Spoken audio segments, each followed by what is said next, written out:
शाम की धूप जब आंगन में लगे तुलसी के चौरे को छूकर कल्याणी देवी के कमरे की खिड़की से भीतर झांकती तो घर का सन्नाटा और गहरा हो जाता था। वह सन्नाटा जो बड़े बेटे अमित और बहू नेहा के अमेरिका चले जाने के बाद से इस विशाल मकान के घर के कोने में मकड़ी के जाले की तरह फैल गया था। कल्याणी जी ने हाथ में पकड़ी चाय की प्याली को मेज पर रखा और ठंडी सांस ली। चाय ठंडी हो चुकी थी, बिल्कुल उनके जीवन के इस पड़ाव की तरह। अमित ने एक बार भी नहीं सोचा। उनके होठों से बुदबुदाहट निकली। नेहा के साथ उनकी कभी नहीं जमी थी। नेहा अपने ढंग से जीना चाहती थी और कल्याणी जी को लगता था कि बहू को घर के तौर तरीके सीखने चाहिए। रोज रोज की खटपट, बातों के तीर और फिर अमित का नेहा के पक्ष में खड़े हो जाना। कल्याणी जी इसी उम्मीद में सब सहती रही कि शायद समय के साथ नेहा समझदार हो जाएगी।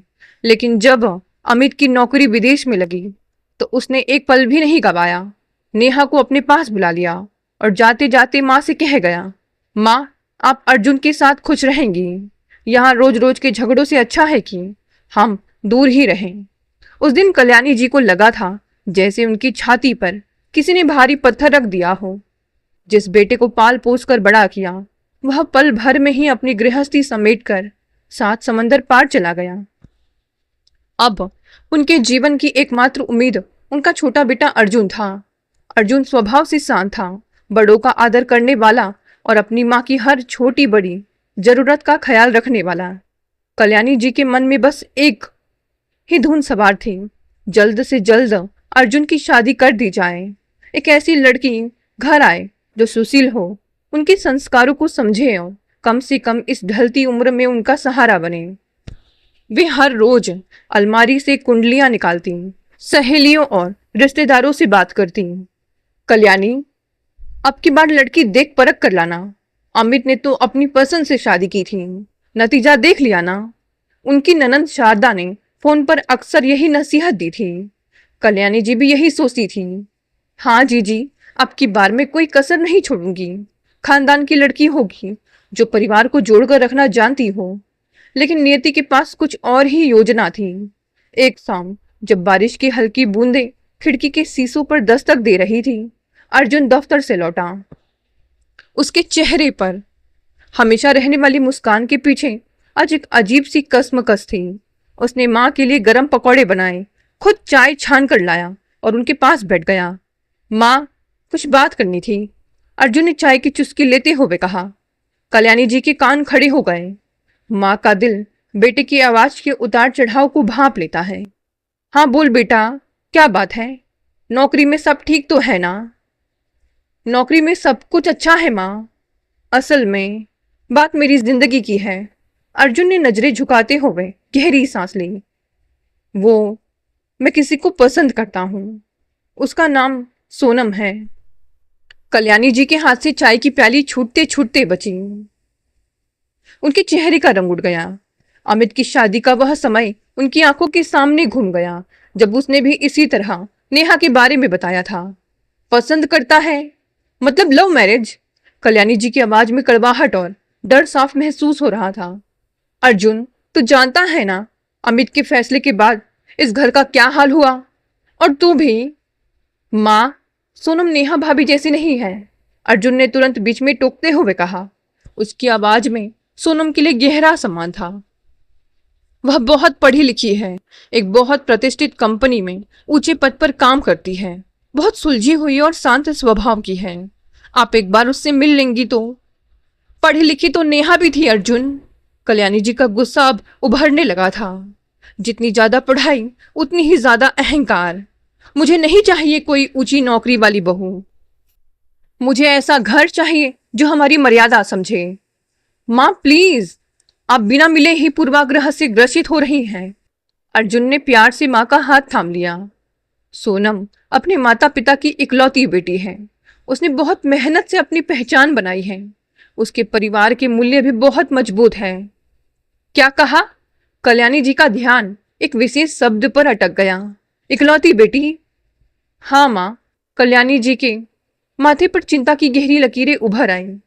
इकलौती बेटी से शादी करने के क्या नतीजे होते हैं तू समझता भी है अर्जुन, इकलौती लड़की का सारा ध्यान, सारा समय अपने मायके में ही अटका रहता है। आगे पीछे कोई और भाई बहन नहीं होगा तो हर सुख दुख में उसे ही भागना पड़ेगा। आधा समय वह मायके में ही बिताएगी तो यहाँ की गृहस्थी कौन संभालेगा, और उसके माता पिता की जिम्मेदारी भी। माँ, यह तो अच्छी बात है ना कि वो अपने माता पिता का ख्याल रखती है, अर्जुन ने समझाने की कोशिश की। और वैसे भी शादी के बाद मेरी जो जिम्मेदारी आपके प्रति है वही जिम्मेदारी उसके अपने माता पिता के प्रति है। इसमें गलत क्या है? कल्याणी जी ने अपना हाथ छुड़ा लिया। लड़के और लड़की का फर्ज बराबर नहीं होता अर्जुन, समाज के कुछ नियम होते हैं। लड़की शादी करके दूसरे घर आती है, उसे उस घर को अपना मुख्य आधार बनाना होता है। इकलौती लड़की का मोह कभी मायके से नहीं छूटता। उस रात कल्याणी जी के कमरे की बत्ती बहुत देर तक जलती रही। उनका दिल भारी था। उन्हें लग रहा था कि उनका दूसरा बेटा भी उनके हाथों से फिसलता जा रहा है। दूसरी तरफ सोनम के घर का माहौल भी बहुत अलग नहीं था। सोनम के पिता सत्य प्रकाश जी, जो रिटायरमेंट के करीब थे, और उसकी माँ सुनीता देवी, दोनों अपनी बेटी के इस फैसले से चौंक गए थे। सोनम बेटा, हम जानते हैं कि अर्जुन लड़का बुरा नहीं है, सत्य प्रकाश जी ने चश्मा उतार कर मेज पर रखते हुए कहा था, लेकिन उसके घर में सिर्फ उसकी माँ है। बड़ा भाई विदेश जा चुका है। उसकी माँ का स्वभाव कैसा है, तुम उनके साथ तालमेल बिठा पाओगी या नहीं, यह बहुत बड़ी चुनौती होगी। तुम हमारी इकलौती संतान हो, हमारे बाद तुम्हारा इस दुनिया में कौन है। हम चाहते थे कि तुम्हारी शादी किसी ऐसे परिवार में हो जिसे हम अच्छे से जानते हों। सुनीता देवी ने भी अपनी चिंता व्यक्त की थी। पापा, माँ, आप लोग मुझ पर भरोसा रखिए, सोनम ने दोनों का हाथ पकड़कर कहा था। अर्जुन बहुत समझदार है, वे मेरी और आप दोनों की भावनाओं का सम्मान करते हैं। आखिरकार बच्चों की जिद और उनके आपसी प्यार के आगे दोनों परिवारों को झुकना ही पड़ा। कल्याणी जी ने भारी मन से ही सही, लेकिन अर्जुन की खुशी के लिए हाँ कह दिया। शादी बेहद धूमधाम से संपन्न हुई। सहनाइयों की गूंज और आतिशबाजी के बीच सोनम ने कल्याणी जी के घर में कदम रखा। शुरुआत के दिन हसीन सपने की तरह बीत गए। सोनम सुबह जल्दी उठकर दफ्तर के काम के साथ साथ घर की जिम्मेदारियां भी बखूबी निभाती। अर्जुन उसका हर कदम पर साथ देता। कल्याणी जी भी धीरे धीरे सामान्य होने लगी थी। हालांकि उनके मन में भी किसी कोने में वह असुरक्षा की भावना अभी भी दबी हुई थी।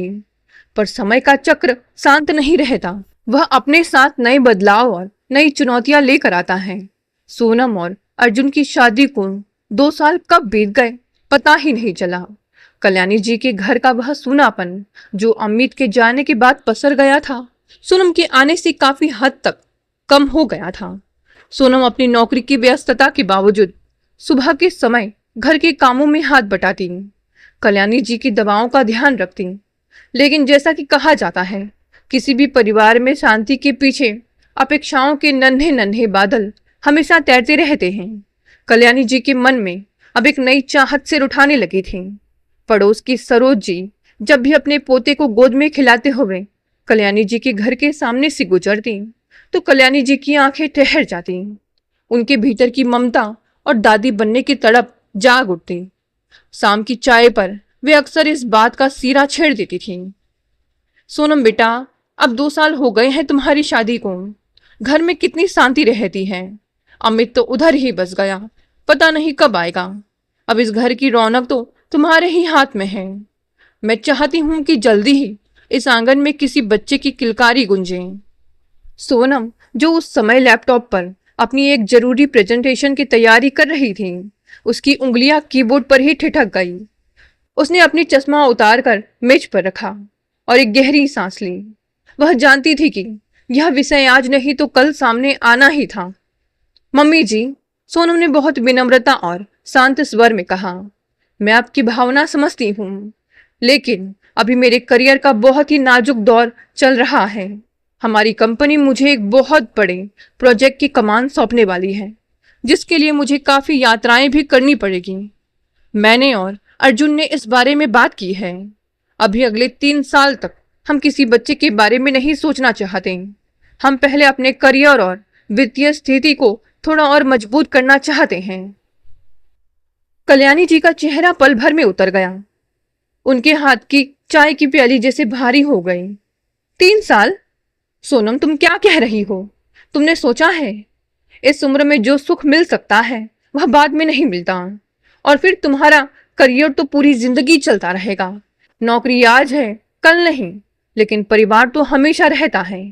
सोनम ने अपनी बात पर अड़े रहते हुए कहा। मम्मी जी, आज के समय में काम और परिवार दोनों को संभालना होता है। मैं नहीं चाहती कि जब बच्चा आए तो मैं उसे पूरा समय ना दे पाऊं। इसीलिए थोड़ा समय लेना ही सही फैसला है। अर्जुन, जो अभी अभी कमरे में दाखिल हुआ था, उसने स्थिति को भांप लिया। वह सोनम के बगल में बैठ गया और माँ का हाथ थामते हुए बोला, माँ, सोनम सही कह रही है। आज के समय में बच्चों की जिम्मेदारी बहुत बड़ी होती है। हम दोनों मिलकर यह फैसला ले रहे हैं। आप चिंता मत कीजिए, समय आने पर सब अच्छा ही होगा। कल्याणी जी ने अपना हाथ खींच लिया।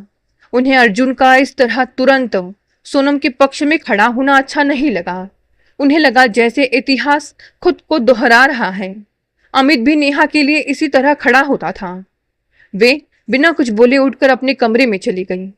उस रात घर में एक अजीब सी खामोशी छाई रही।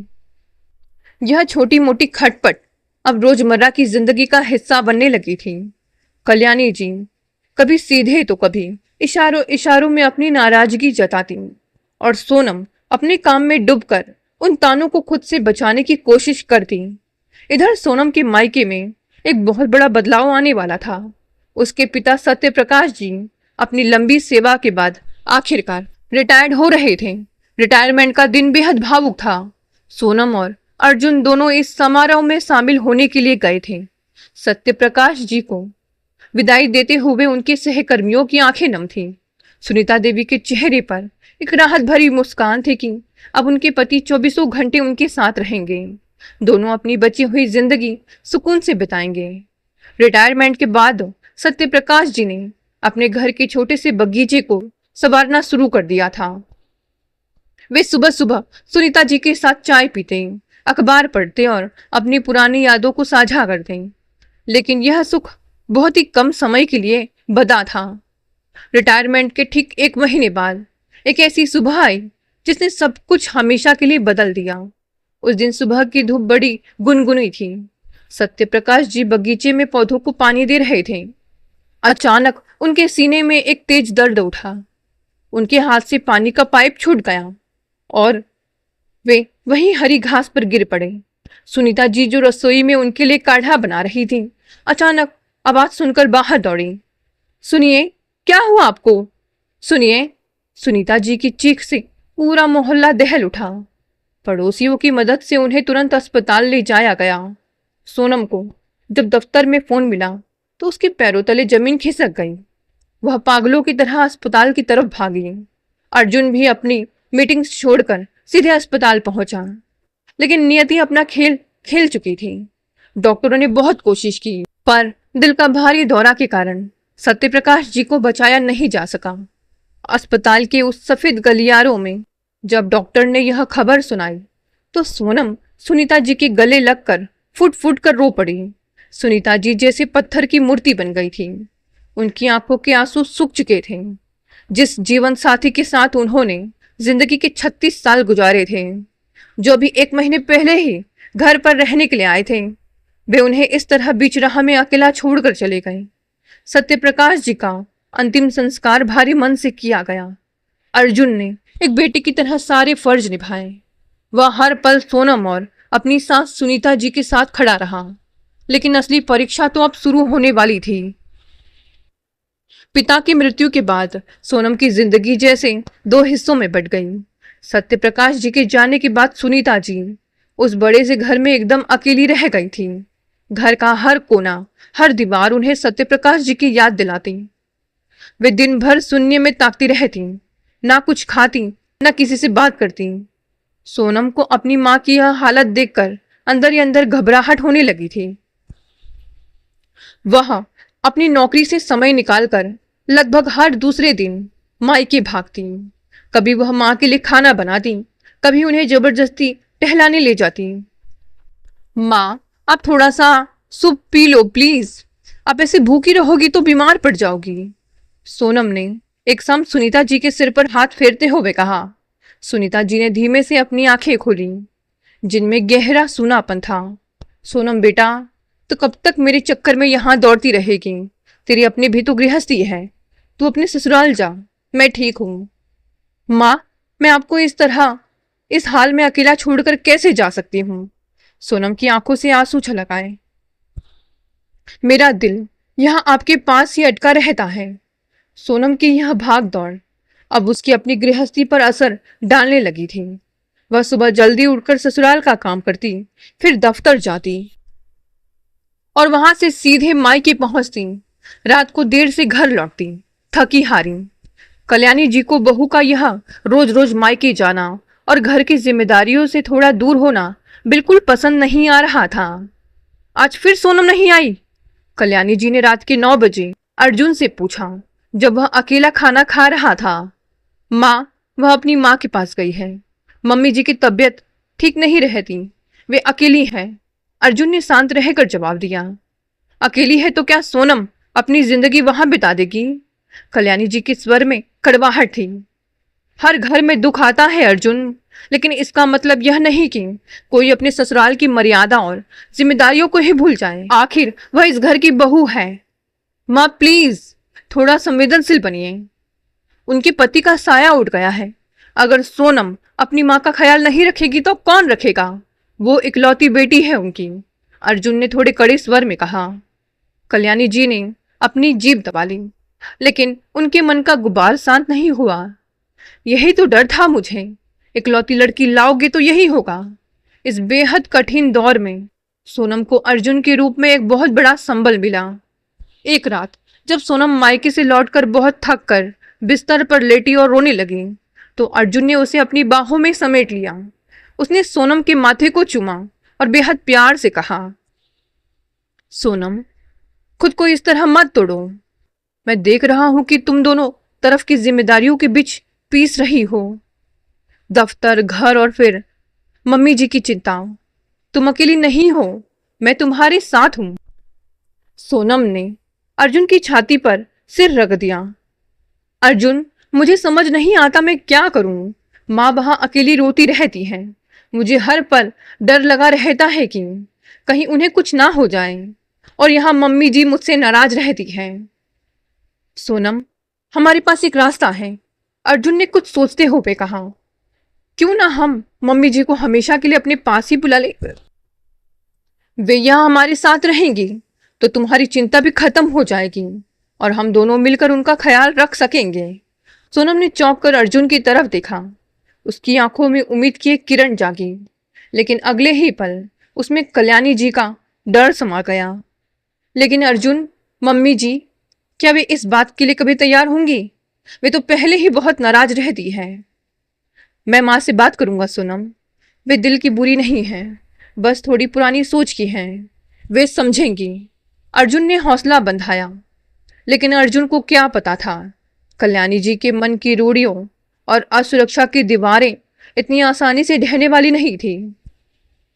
रविवार की सुबह अमूमन घरों में थोड़ी सुस्ती और सुकून लेकर आती है, लेकिन कल्याणी जी के घर की हवाओं में आज एक अजीब सा भारीपन था। धूप खिड़की की जाली से छनकर फर्श पर चौकोर आकृतियां बना रही थी।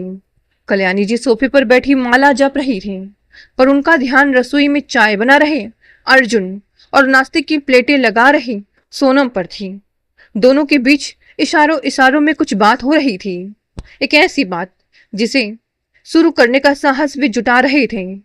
अर्जुन ट्रे में चाय की प्यालियां और बिस्किट लेकर आया। उसने एक प्याली माँ की तरफ बढ़ाई और खुद उनके ठीक सामने वाले सोफे पर बैठ गया। सोनम रसोई का काम समेटकर वहीं पास की कुर्सी पर आकर बैठ गई। उसके चेहरे पर संकोच और घबराहट की परतें साफ देखी जा सकती थी। माँ, अर्जुन ने चाय की चुस्की लेते हुए बात की शुरुआत की। कल्याणी जी ने अपनी माला रोकी और आंखें खोलकर बेटे की तरफ देखा।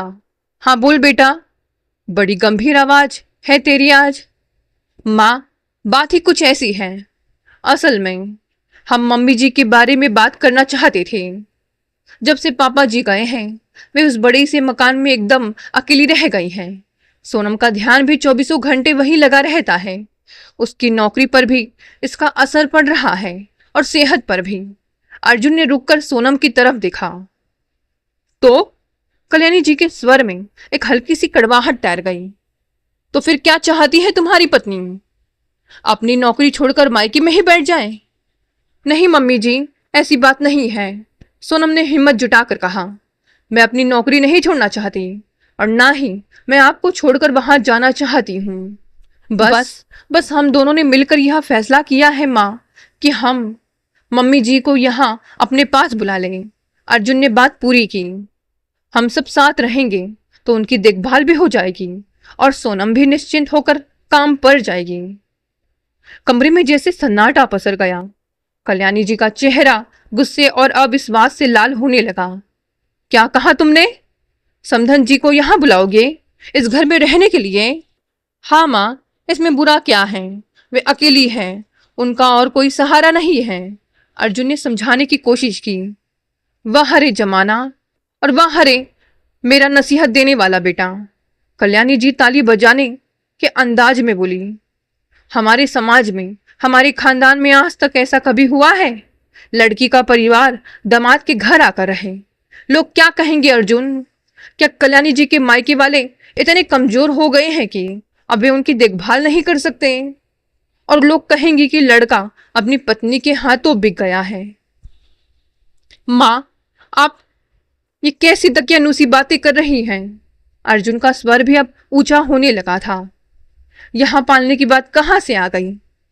मम्मी जी के पास अपनी खुद की पेंशन है, उनकी अपनी जायदाद है, वे किसी पर बोझ नहीं हैं। और लोगों की परवाह हम क्यों करें? जब मुसीबत आती है तो ये लोग ही सबसे पहले पीठ दिखाकर भागते हैं। सोनम की आंखों में आंसू आ गए। कल्याणी जी ने सोनम की तरफ देखा पर उनके मन का गुब्बार शांत नहीं हुआ।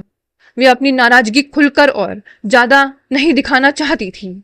उन्हें डर था कि अगर वे बहुत ज्यादा अड़ गई तो अर्जुन उनसे पूरी तरह नाराज हो जाएगा और बड़ी बहू नेहा की तरह सोनम भी अर्जुन को लेकर कहीं अलग न रहनी चली जाए।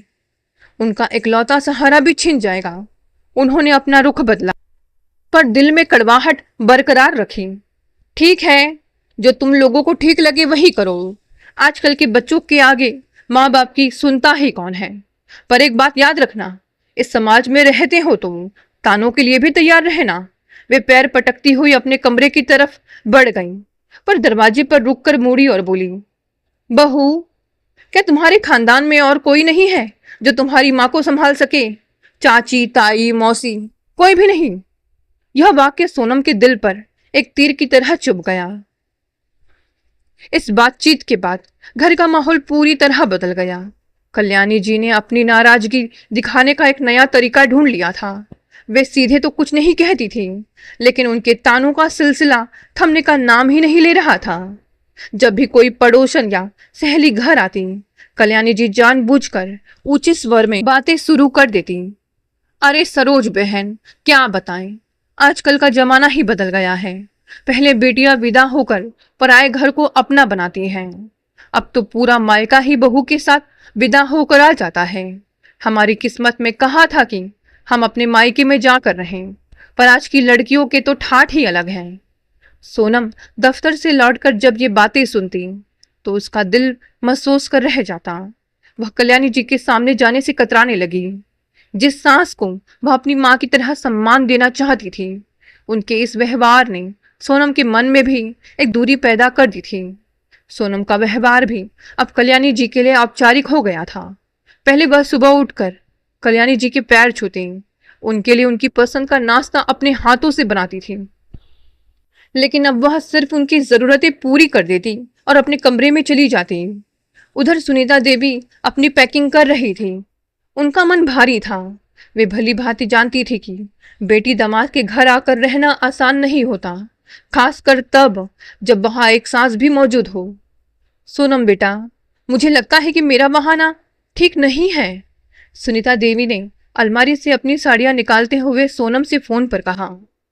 मैं यहाँ अकेली ठीक हूँ, भगवान का दिया सब कुछ है मेरे पास, मुझे किसी चीज की कमी नहीं है। समाज में बातें बनेंगी। माँ, आप फिर वही बातें कर रही हैं। सोनम ने दफ्तर के केबिन से फोन पर फुसफुसाते हुए कहा। अर्जुन ने खुद आपसे आने की जिद की है और यहाँ सब तैयारी हो चुकी है। आप अपनी बेटी की खातिर आ जाइए प्लीज। सुनीता जी ने एक ठंडी सांस ली। वे अपनी बेटी की चिंता को समझती थी। उन्होंने अपने स्वर्गीय पति सत्यप्रकाश जी की तस्वीर को चूमा और उसे बैग में रख लिया। ठीक है बेटा, जैसी तुम्हारी इच्छा। सुनीता जी कोई साधारण महिला नहीं थी। उनको पेंशन आती थी, उनके नाम पर अच्छा खासा बैंक बैलेंस था और यह बड़ा मकान भी उन्हीं का था। वे मानसिक रूप से इस बात के लिए पूरी तरह आश्वस्त थी कि वे अपनी बेटी के घर पर एक ढेला भी दामाद का खर्च नहीं होने देंगी। वह दिन भी आ गया जब सुनीता देवी अर्जुन के घर पहुंची। अर्जुन और सोनम खुद उन्हें लेने गए थे। जब गाड़ी घर के दरवाजे पर रुकी तो सुनीता जी के पैर जैसे जमीन पकड़ रहे थे। उन्होंने गहरी सांस ली और गाड़ी से उतरी। घर के मुख्य द्वार पर कल्याणी जी खड़ी थी। उनके चेहरे पर कोई शिकन नहीं थी, पर कोई गर्मजोशी भी नहीं थी। उनका स्वागत केवल एक औपचारिक मुस्कान तक सीमित था। आइए समधन जी, आपका ही घर है, कल्याणी जी ने सूखे शब्दों में कहा। नमस्ते कल्याणी जी, सुनीता जी ने हाथ जोड़कर अभिवादन किया। आपके घर में पैर रख रही हूँ, आशा है मुझसे कोई भूल चूक नहीं होगी। अरे नहीं नहीं, भूल चूक कैसी, अब तो आप ही इस घर की मालकिन हैं, हमारी क्या बिसात। कल्याणी जी ने व्यंग की एक हल्की सी चिंगारी छोड़ ही दी। अर्जुन ने तुरंत बात संभाली। आइए मम्मी जी, मैं आपका सामान कमरे में रख देता हूँ, आप बहुत थक गई होंगी। सुनीता जी को वह कमरा दिया गया जो ड्राइंग रूम के बगल में था। कमरा साफ सुथरा और हवादार था, लेकिन सुनीता जी को लग रहा था जैसे वे किसी होटल के कमरे में आ गई हो। उन्होंने अपना सामान धीरे धीरे अलमारी में सजाना शुरू किया। अलमारी के सबसे ऊपरी हिस्से में उन्होंने सत्यप्रकाश जी की मुस्कुराती हुई तस्वीर रख दी। देखिए जी, मैं आपकी बेटी के घर आ तो गई हूँ, पर यहाँ का सफर कितना लंबा और कठिन होगा यह तो आने वाला वक्त ही बताएगा। उन्होंने तस्वीर को देखते हुए मन ही मन कहा और उनकी आंख से एक आंसू टपक गया। बाहर रसोई में सोनम अपनी माँ के लिए चाय बना रही थी और बगल के कमरे से कल्याणी जी के बड़बड़ाने की हल्की हल्की आवाजें आ रही थी।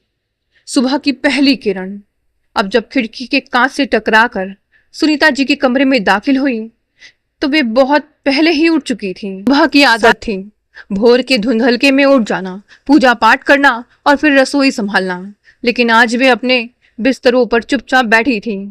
उन्हें इस बात का भलीभांति एहसास था कि वे अपनी बेटी और दामाद के घर में हैं। यहाँ बिना पूछे रसोई में जाना या किसी काम में हाथ डालना कल्याणी जी को नागवार गुजर सकता था। कमरे के बाहर बर्तनों की हल्की खटर पटर और कदमों की आहट सुनाई दे रही थी। सोनम रसोई में चाय बना रही थी। माँ, आप उठ गई? सोनम ने कमरे में प्रवेश करते हुए पूछा। उसके हाथ में चाय की गर्मा गर्म प्याली थी। हाँ बेटा, बहुत पहले ही। सोनम, कल्याणी जी उठी क्या? मुझे जाकर उनसे मिलना चाहिए। मम्मी जी अभी अपने कमरे में ही है माँ, तुम आराम से चाय पियो फिर चलना, सोनम ने कहा। पर उसकी आवाज में एक अजीब सी हिचकिचाहट थी जिसे सुनीता जी ने तुरंत भांप लिया। सुनीता जी ने चाय पीकर खुद को संभाला और कल्याणी जी के कमरे की तरफ बढ़ी। कल्याणी जी अपने बिस्तर पर बैठी कुछ पढ़ रही थी। प्रणाम कल्याणी जी। अरे अरे समधन जी, आप क्यों कष्ट कर रही हैं? आप तो हमारी मेहमान हैं, बैठिए। मेहमान मत कहिए कल्याणी जी, हम तो एक ही परिवार के हिस्से हैं। अगर मुझसे कोई भूल चूक हो जाए तो अपनी बहन समझकर मुझे टोक दीजिएगा, सुनीता जी ने बहुत ही सादगी से कहा। भूल चूक हमसे क्या होगी समधन जी, अब तो जमाना आप ही लोगों का है, हम पुराने लोग भला आपको क्या सिखाएंगे। बातचीत में यह जो खिंचाव था वह पूरे दिन घर के वातावरण पर भारी रहा। दोपहर के भोजन के समय जब सब डाइनिंग टेबल पर बैठे तो कल्याणी जी बेहद शांत थी।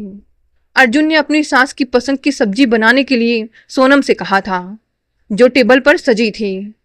मम्मी जी, आपको शिमला मिर्च पसंद है ना? सोनम ने आज खास आपके लिए बनाई है। अर्जुन ने मुस्कुराते हुए सुनीता जी की प्लेट में सब्जी परोसी। कल्याणी जी ने तुरंत अपनी प्लेट में रखी रोटी को देखा और धीरे से कहा, हाँ, अब घर में पसंद और नापसंद भी मेहमानों के हिसाब से ही तय होगा। हमारा क्या है, हम तो रूखा सूखा खाकर भी दिन काट लेंगे। माँ, आप क्या कह रही हैं? अर्जुन का माथा ठनका। सब्जी तो सबके लिए बनी है, अब बात को बिना वजह नया मोड़ क्यों दे रही है? मैं कहाँ कुछ कह रही हूं बेटा। अगले कुछ दिनों में कल्याणी जी ने एक नया रास्ता अख्तियार कर लिया। उनका अहंकार उन्हें यह स्वीकार करने की अनुमति नहीं दे रहा था कि वे उस घर में रहें जहां उनकी समधन रह रही हैं। उन्हें लगता था कि यदि वे यहाँ रुकी तो उनका दबदबा कम हो जाएगा। वे खुद को पीड़ित दिखाना चाहती थी ताकि समाज और उनके रिश्तेदार उनके प्रति सहानुभूति रखे और बेटे बहू को कोसे। एक शाम जब अर्जुन दफ्तर से लौटा तो उसने देखा कि कल्याणी जी के कमरे में एक बड़ा सा सूटकेस खुला पड़ा था और वे अपने कपड़े उसमें ठूस रही थी। माँ, यह सब क्या है? आप कहाँ जाने की तैयारी कर रही हैं? अर्जुन ने घबरा कर पूछा। कल्याणी जी ने बिना अर्जुन की तरफ देखे अपना एक सिल्क का सूट बैग में रखा और बोली, मैं तुम्हारी शारदा बुआ के घर जा रही हूँ, कुछ दिन वहीं रहूंगी। लेकिन क्यों माँ? अचानक शारदा बुआ के घर क्यों? यहाँ कोई तकलीफ है आपको? अर्जुन ने उनका हाथ पकड़ने की कोशिश की। तकलीफ? तकलीफ? मुझे भला क्या तकलीफ होगी अर्जुन? कल्याणी जी ने अपनी तीखी निगाहें सोनम और सुनीता जी पर डाली। अब इस घर में मेरी जरूरत ही कहाँ बची है? समधन जी आ गई है, तुम्हारी गृहस्थी पूरी हो गई है। एक मयान में दो तलवारें नहीं रह सकती। तुम लोग आराम से रहो, मैं अपनी जीजी के यहाँ जाकर रहूंगी। कम से कम वहां मुझे परायेपन का एहसास तो नहीं होगा। मम्मी जी, प्लीज ऐसा मत कहिए। सोनम ने हाथ जोड़ लिए। मैंने या मेरी माँ ने कभी ऐसा कुछ नहीं किया जिसे आपको बुरा लगे। आप घर की बड़ी हैं, हमारे सिर का साया है। आप ऐसे चली जाएंगी तो लोग क्या कहेंगे? लोगों की चिंता अब तुम मत करो सोनम। कल्याणी जी का स्वर तीखा और कड़वा हो गया। मैं जा रही हूं बस। सुनीता जी चुपचाप खड़ी यह सब देख रही थी। उनका स्वाभिमान लहूलुहान हो रहा था, लेकिन वे जानती थी कि इस वक्त कुछ भी बोलना आग में घी डालने जैसा होगा। कल्याणी जी उसी शाम अपनी ननंद शारदा जी के घर चले गई, जो शहर के दूसरे हिस्से में रहती थी। शारदा जी का परिवार मध्यम वर्गीय था।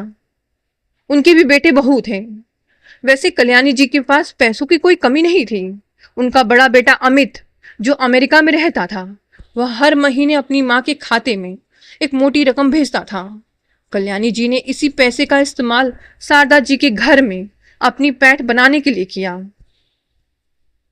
वे खुद जब भी शारदा जी के घर पहुंचती, राशन, पानी, फल और सब्जियां का सारा खर्च खुद उठाने लगती।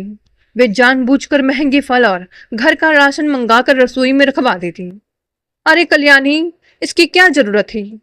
तू हमारे घर आई है, कोई पराई थोड़ी है। शारदा जी ने औपचारिकता दिखाते हुए कहा, पर उनकी आंखों में पैसों की बचत को लेकर एक चमक थी।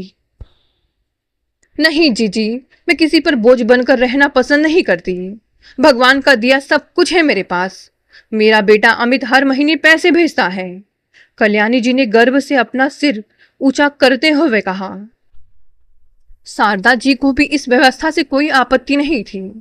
कल्याणी जी के आने से उनके घर का बजट काफी हद तक संभल जाता था, इसीलिए वे भी कल्याणी जी की हाँ में हाँ मिलाती रहती थी।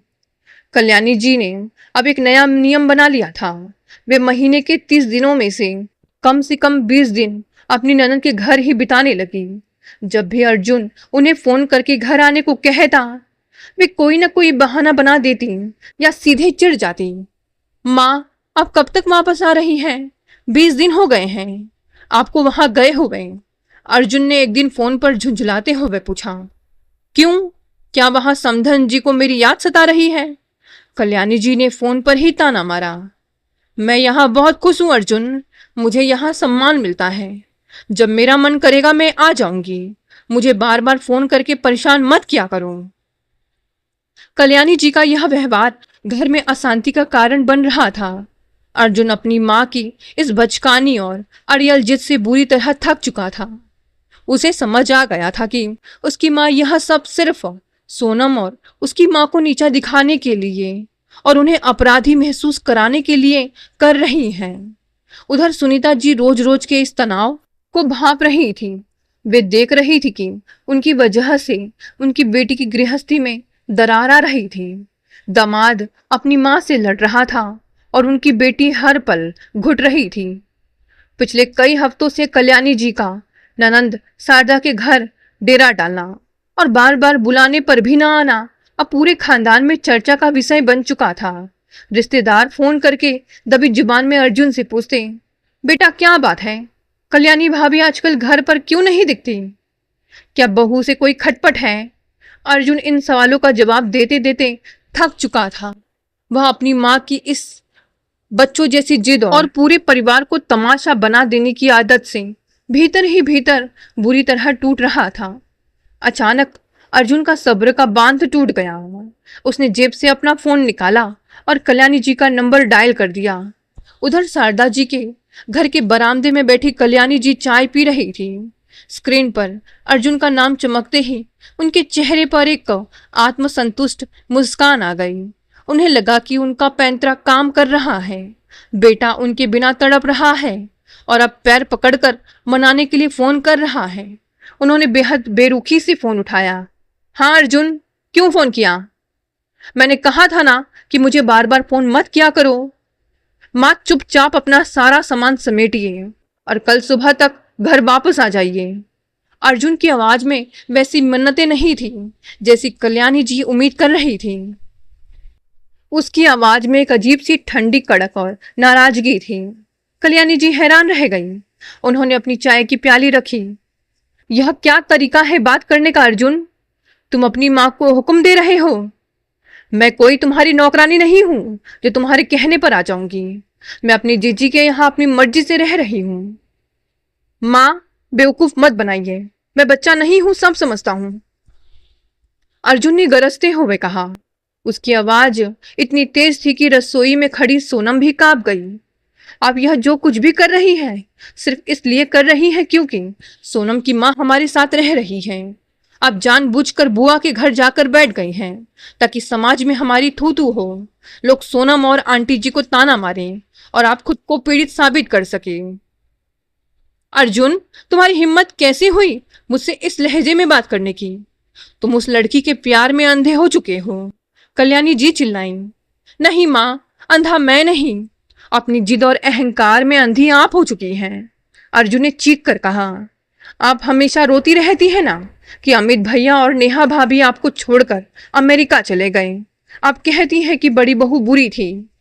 नेहा भाभी की कोई गलती नहीं थी माँ, वे बहुत कोशिश करती थी आपके साथ तालमेल बैठाने की, लेकिन आपका अहंकार, आपकी हर बात में दखल देने की आदत और छोटी बड़ी बात पर बखेड़ा खड़ा करने के व्यवहार ने उनका जीना हराम कर दिया था। भैया सब कुछ देखते और समझते थे। वे जानते थे कि अगर वे यहाँ रहें तो उनका घर टूट जाएगा, इसीलिए वे आपको आपके अहंकार के साथ अकेला छोड़कर चले गए। और आज आप मेरे साथ भी वही कर रही हैं। आप चाहती हैं कि मैं भी सोनम को छोड़ दूं या आपसे दूर चला जाऊं। कल्याणी जी के हाथ से फोन छूटते छूटते बचा। अर्जुन तू? कल्याणी जी की आवाज कांप गई। कल सुबह तक अगर आप घर नहीं आई माँ, तो फिर कभी इस घर में वापस मत आइएगा। आप बुआ के घर में ही रहिए। कहकर अर्जुन ने खट से फोन काट दिया और सोफे पर ढह गया। रसोई के दरवाजे पर खड़ी सोनम दौड़कर अर्जुन के पास आई। अर्जुन, तुमने मम्मी जी से इतना कठोर सच क्यों कहा? वे बहुत आहत हुई होंगी। मैं नहीं चाहती कि मेरी वजह से तुम्हारे और तुम्हारी माँ के बीच कोई दरार आए। अर्जुन ने सोनम का हाथ अपने हाथ में लिया।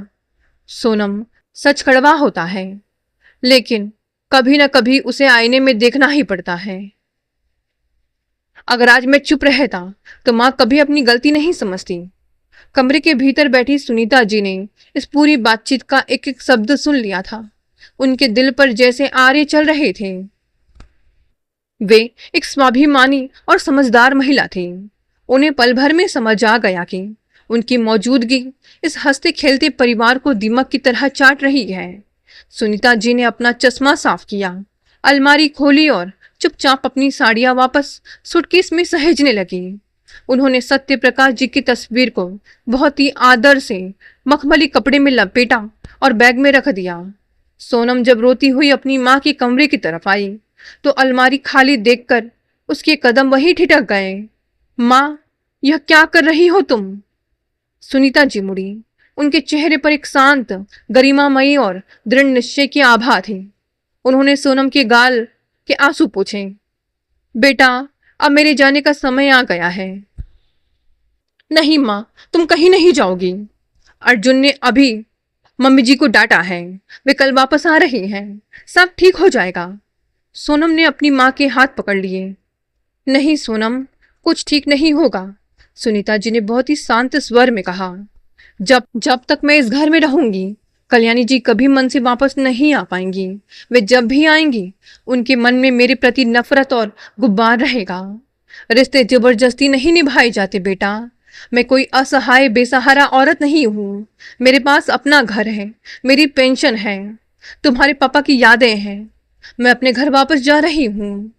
अर्जुन भी कमरे के दरवाजे पर आकर खड़ा हो गया। मम्मी जी, प्लीज ऐसा मत कहिए। मैंने माँ से जो कहा वो सच था। आप हमारे साथ रहिए। सुनीता जी ने अर्जुन के सिर पर हाथ रखा। अर्जुन, तुम बहुत प्यारे बच्चे हो। तुमने मुझे एक बेटे से भी ज्यादा मान दिया। लेकिन एक बात समझो, गृहस्थी की गाड़ी दो पहियों से चलती है और उन पहियों को जोड़ने वाली धुरी घर के बड़े होते हैं। कल्याणी जी इस घर की बड़ी है, उनका यहाँ होना ज्यादा जरूरी है। मैं अपनी मर्जी से जा रही हूँ, किसी के दबाव में नहीं। मैं चाहती हूँ कि तुम दोनों खुश रहो। सुनीता जी का यह फैसला अटल था। उनकी गरिमा और स्वाभिमान के आगे अर्जुन और सोनम बेबस हो गए। अगली सुबह सुनीता जी ने भारी मन से लेकिन ऊंचे सिर के साथ उस घर से विदा ली। सोनम का दिल टूट चुका था, लेकिन वह अपनी माँ के आत्मसम्मान की रक्षा के लिए इस फैसले को स्वीकार करने पर मजबूर थी। उधर शारदा जी के घर में कल्याणी जी पूरी रात सो नहीं सकी थी। अर्जुन के शब्द उनके कानों में पिघले हुए शीशे की तरह गूंज रहे थे। क्या वाकई में इतनी बुरी थी? क्या मेरा बड़ा बेटा सचमुच मुझसे तंग आकर दूर भागा था? कल्याणी जी का मन इस सत्य को स्वीकार करने से कतरा रहा था, लेकिन भीतर ही भीतर एक अनजाना डर उन्हें खाए जा रहा था कि कहीं उनका छोटा बेटा अर्जुन भी हमेशा के लिए उनसे मुंह ना मोड़ ले। तभी बरामदे से उनके कान में कुछ आवाज आई। मयंक, शारदा बुआ का बेटा और उसकी पत्नी रिया आपस में कुछ बातें कर रहे थे। कल्याणी जी खिड़की के पर्दे के पीछे छिपकर उनकी बातें सुनने लगी। रिया ने संभालते हुए कहा, मयंक, मुझे तो मामी जी का यह व्यवहार समझ नहीं आता। अपना इतना अच्छा घर बार छोड़कर सिर्फ अपनी बहू और समधन को सबक सिखाने के लिए यहाँ आकर बैठ गई हैं। पूरे खानदान में बातें बन रही है। मयंक ने कहा, हाँ रिया, बात तो सही है। आज का जमाना बदल गया है। अब जब लड़कियां इकलौती संतान हैं तो उनके बूढ़े माता पिता की जिम्मेदारी भी तो उन्हीं की ही होगी ना। कल को अगर हमारी सिर्फ बेटियां ही हुई तो क्या वे हमें बुढ़ापे में अकेला छोड़ देंगी, सिर्फ इसलिए कि उनकी होने वाली सांसें बुरा मान जाएंगी। ऐसी दकियानुसी सांसों की वजह से ही आज हंसते खेलते घर टूट जाते हैं। कल्याणी जी के पैरों तले जमीन खिसक गई। उनके अपने ही रिश्तेदारों के बच्चे उनके बारे में ऐसी सोच रखते थे। तभी शारदा जी की ऊंची आवाज सुनाई दी, जो अंदर से बाहर आ रही थी। उन्होंने मयंक और रिया को डांटते हुए कहा, अरे तुम दोनों को क्या पैसा काटता है? चुपचाप रहो। मैं जानती हूं कि कल्याणी बहुत जिद्दी और अड़ियल है, लेकिन जरा सोचो, वह हमारे घर में रहने के बदले कितना कुछ कर रही है। राशन पानी सब्जी का सारा पैसा वही दे देती है। तुम लोगों का कितना पैसा बच रहा है यह भी तो देखो। वह यहाँ बैठी है तो हमारा ही फायदा है। चुपचाप अपना काम करो और निकलो। अपनी ननंद शारदा के मुंह से यह शब्द सुनकर कल्याणी जी को लगा जैसे किसी ने उनके चेहरे पर बर्फीला पानी फेंक दिया हो। जिस ननंद को वे अपनी हमदर्द समझ रही थी, जिसके घर वे शान से राशन भरवाती थी, वह वास्तव में सिर्फ उनके पैसों का फायदा उठा रही थी। पीठ पीछे उनकी इज्जत की कोई कीमत नहीं थी। जिस पैसे और अहंकार के दम पर वह यहाँ रानी बनकर बैठी थी, उसकी हकीकत सिर्फ इतनी थी कि वह यहाँ राशन और सब्जी का खर्च उठाने वाली एक उपयोगी मेहमान मात्र थी। उनकी उनकी अपनी ननंद पीठ पीछे उनकी अड़ियल और जिद्दी प्रवृत्ति का मजाक उड़ा रही थी, और मयंक की बातें तो उनके दिल को सीधे चीर गई थी। ऐसी दकियानुसी सांसों की वजह से ही आज हंसते खेलते घर टूट जाते हैं।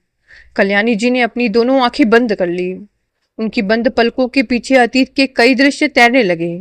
अमित का वह तमतमाया हुआ चेहरा, नेहा के बहते आंसू, और फोन पर अर्जुन की वह चीखती हुई दर्दनाक आवाज। नेहा भाभी की कोई गलती नहीं थी माँ, आप ही बुरी थी। पहली बार कल्याणी जी को अपने भीतर झांकने का मौका मिला था।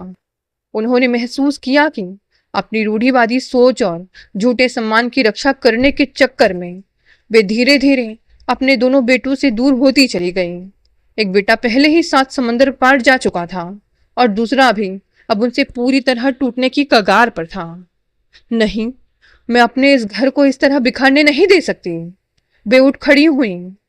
उनके हाथ कांप रहे थे, लेकिन उनके मन में अब कोई दुविधा नहीं थी।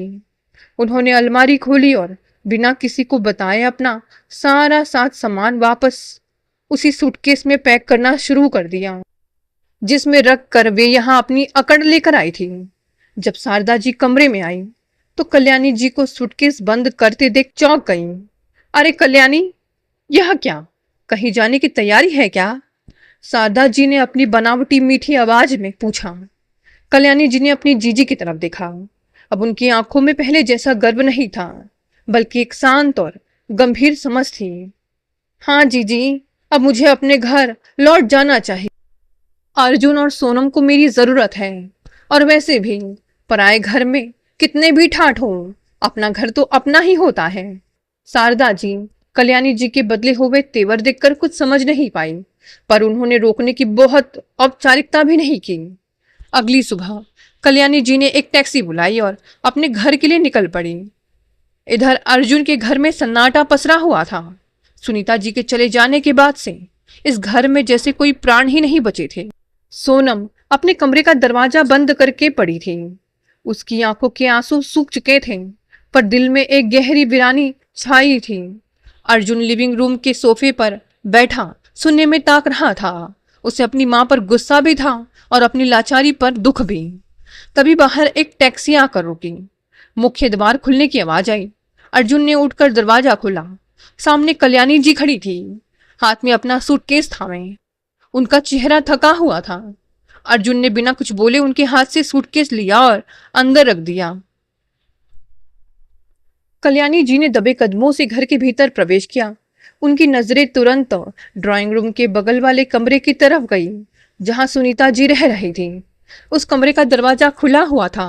अंदर की बत्तियां बंद थी और बेड पर बिछी चादर पर कोई सिकन नहीं थी। वह कमरा पूरी तरह खाली था। कल्याणी जी का दिल बैठ गया। समधन जी, वे कहाँ है अर्जुन? उनकी आवाज में एक अनजानी घबराहट थी। सोनम भी दरवाजे की आवाज सुनकर अपने कमरे से बाहर आ गई थी। उसने अपनी सास को देखा, पर उनके पैर छूने या उनका स्वागत करने के लिए वह आगे नहीं बढ़ी। उसने बस एक ठंडी और बेरुखी भरी निगाह उन पर डाली और वापस जाने के लिए मुड़ने लगी। सोनम, रुको बेटा। कल्याणी जी की आवाज में एक ऐसी याचना थी जो सोनम ने पहले कभी नहीं सुनी थी। सोनम ठिठक गई, पर उसने मुड़कर नहीं देखा। मुझे माफ कर दे बेटा। कल्याणी जी के होठ कांप रहे थे। मुझसे बहुत बड़ी भूल हो गई। अपनी झूठी शान और अहंकार के चक्कर में मैं इतनी अंधी हो गई थी कि मैं एक माँ का दर्द और अपनी बहू की लाचारी नहीं देख पाई। अर्जुन ने कल मुझे आईना दिखाया और आज दुनिया ने मुझे मेरी औकात बता दी। सोनम और अर्जुन अवाक होकर कल्याणी जी को देख रहे थे। उन्हें अपनी आंखों और कानों पर विश्वास नहीं हो रहा था। कल्याणी जी ने अर्जुन का हाथ भी पकड़ लिया। अर्जुन, तू सही कह रहा था बेटा। बड़ी बहू नेहा की कोई गलती नहीं थी। मैं ही अपने पुराने विचारों की जंजीरें नहीं तोड़ पा रही थी। लेकिन आज मैं समझ गई हूं कि जमाना बदल गया है। बेटियां, उनका भी अपनी कोख से जन्ने वाली माँ के प्रति उतना ही फर्ज होता है जितना किसी बेटे का।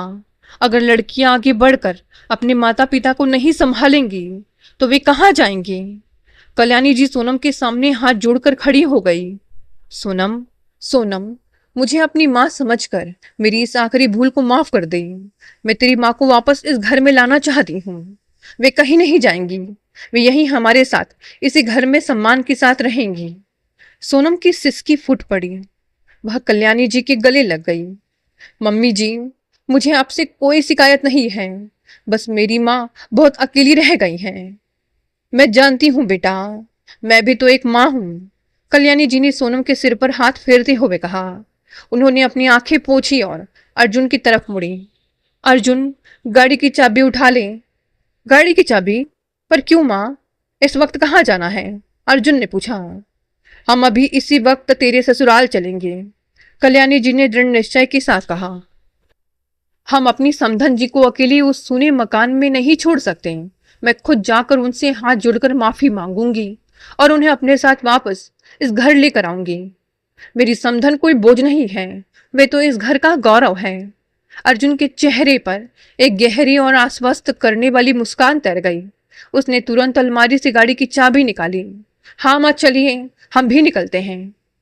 अर्जुन की गाड़ी अपने ससुराल के रास्तों की तरफ बढ़ चली। गाड़ी के भीतर अब वह पुराना दमघोटू सन्नाटा नहीं था, बल्कि उम्मीद की एक नई बयार बह रही थी, जो बिखर चुके रिश्ते को एक बार फिर से समेटने का संदेश दे रही थी। मुझे डर लग रहा है अर्जुन, पता नहीं समधन जी मुझे माफ करेंगे या नहीं। उन्होंने अपने जीवन के इतने बड़े दुख के समय मेरी वजह से जो मानसिक प्रताड़ना झेली है, उसका प्रायश्चित मैं कैसे करूंगी। सोनम ने पीछे मुड़कर कल्याणी जी का हाथ थाम लिया। मम्मी जी, आप ऐसा मत सोचिए। माँ का दिल बहुत बड़ा है, वे आपसे कभी नाराज नहीं थी। वे तो बस हमारे घर की शांति चाहती थी। उधर उस बड़े मकान में सुनीता जी अपने बिस्तर पर लेटी थी। कमरे के चारों तरफ सन्नाटा पसरा हुआ था। केवल दीवार पर टंगी पुरानी घड़ी की टिक टिक की आवाज उस खामोशी को तोड़ रही थी। इसी बीच उन्हें बाहर गेट की चरचराहट सुनाई दी। अब इस समय कौन आ सकता है? सुनीता जी ने रसोई की खिड़की से बाहर झांका। एक सफेद रंग की गाड़ी उनके घर के बाहर आकर रुकी थी। गाड़ी का नंबर प्लेट देखकर सुनीता जी समझ गई, यह तो अर्जुन की गाड़ी थी। सुनीता जी घबराकर बाहर के बरामदे की तरफ भागी। सोनम, अर्जुन, तुम लोग इस वक्त? सुनीता जी अवाक रह गई। सोनम ने एक पल भी नहीं गवाया। वह दौड़कर अपनी माँ के गले लग गई और फुट फुट कर रोने लगी। माँ, तुम हमें छोड़कर क्यों चली गई? तुम्हें हमारी जरा भी चिंता नहीं हुई? सुनीता जी ने सोनम को कसकर अपनी बाहों में भींच लिया। उनकी अपनी आंखें भी भर आई थी। बेटा, तू यहाँ क्यों आई है? और कल्याणी जी? सुनीता जी की नजर जैसे ही कल्याणी जी पर पड़ी, वे थोड़ा ठिठक गई। उनके भीतर का पुराना संकोच और डर फिर से जाग उठा। वे अपनी सॉल को ठीक करते हुए आगे बढ़ी। नमस्ते कल्याणी जी। लेकिन इससे पहले कि सुनीता जी अपनी बात पूरी कर पाती, कल्याणी जी आगे बढ़ी और उन्होंने सुनीता जी के दोनों हाथ अपने हाथों में ले लिए। समधन जी, मुझे माफ कर दीजिए, कल्याणी जी ने रूंधे हुए गले से कहा। अरे अरे कल्याणी जी, यह क्या कर रही हैं आप मुझसे बड़ी हैं, हमारे समधी पक्ष की पूजनीय हैं, ऐसा मत कीजिए। सुनीता जी ने उन्हें थामते हुए कहा। नहीं समधन जी, आज मुझे बोलने दीजिए। मैं अपनी झूठी शान, अहंकार और रूढ़िवादी सोच के अंधेरे में इतनी गिर चुकी थी कि मैं एक माँ के दर्द को नहीं समझ पाई। आप अपनी इकलौती बेटी के कारण वहां आई थी और मैंने अपनी दकियानूसी सोच की वजह से आपका जीना हराम कर दिया। मुझे अपनी गलती का एहसास हो गया है। कल्याणी जी ने सुनीता जी के हाथों को चूमा। आज मैं अपनी सारी जिद, अपना सारा अहंकार यही हवा में छोड़ रही हूँ। मैं आपके सामने हाथ जोड़कर भीख मांगती हूँ, अपनी बेटी और दामाद के घर वापस चलिए। वह घर जितना मेरा है उतना ही आपका भी है। हम दोनों माएं मिलकर अपने बच्चों के आशियाने को संवारेंगी। प्लीज मेरी गुनाहों की सजा इन बच्चों को मत दीजिए। सुनीता जी अवाक होकर कल्याणी जी को देख रही थी। वे सोच भी नहीं सकती थी कि इतनी कड़क और स्वाभिमानी महिला इस तरह उनके सामने अपनी गलतियों को स्वीकार करेगी। उन्होंने अर्जुन और सोनम की तरफ देखा, जिनकी आंखों में उम्मीद और खुशी के आंसू थे। सुनीता जी का स्वाभिमानी लेकिन कोमल हृदय पिघल गया। उन्होंने कल्याणी जी को गले से लगा लिया। दोनों बुजुर्ग महिलाएं एक दूसरे के गले लगकर रो पड़ी। यह रोना केवल दुख का नहीं था, बल्कि मन के भीतर जमी हुई मैल और कड़वाहट के बह जाने का था। समय बीतने के साथ दोनों महिलाओं के बीच का फासला पूरी तरह मिट जाता है। कल्याणी जी का पुराना अहंकार अब कहीं दिखाई नहीं देता। अब दोनों सुबह शाम साथ में सैर पर जाती हैं, बगीचे की देखभाल करती हैं और बैठकर अपने सुख दुख साझा करती हैं। घर की रसोई अब किसी एक की नहीं रही। दोनों मिलकर कभी वह व्यंजन बनाती हैं तो कभी यहाँ। सोनम अब पूरी तरह तनाव मुक्त होकर अपने दफ्तर का काम संभालती है, क्योंकि उसकी माँ अब सुरक्षित है और सबसे बढ़कर उन्हें ससुराल में पूरा मान सम्मान मिल रहा है। कल्याणी जी के भीतर आए इस बड़े बदलाव का असर उनके बड़े बेटे अमित और बहू नेहा पर भी पड़ता है। जब अर्जुन उन्हें फोन पर माँ के बदले हुए स्वभाव के बारे में बताता है, तो वे भी अमेरिका से भारत छुट्टियों में आने का फैसला करते हैं। जब अमित और नेहा घर आते हैं, तो कल्याणी जी अपनी बड़ी बहू नेहा को गले लगा लेती हैं और रोते हुए अपनी पुरानी गलतियों के लिए माफी मांगती है। नेहा भी अतीत को भुलाकर अपनी सास को गले से लगा लेती है। कल्याणी जी की खुली और संवेदनशील सोच ने बिखर चुके पूरे परिवार को फिर से एक धागे में पिरो दिया। दोस्तों, ये कहानी यही समाप्त हो गई। धन्यवाद दोस्तों, मिलते हैं अगली नई कहानी से।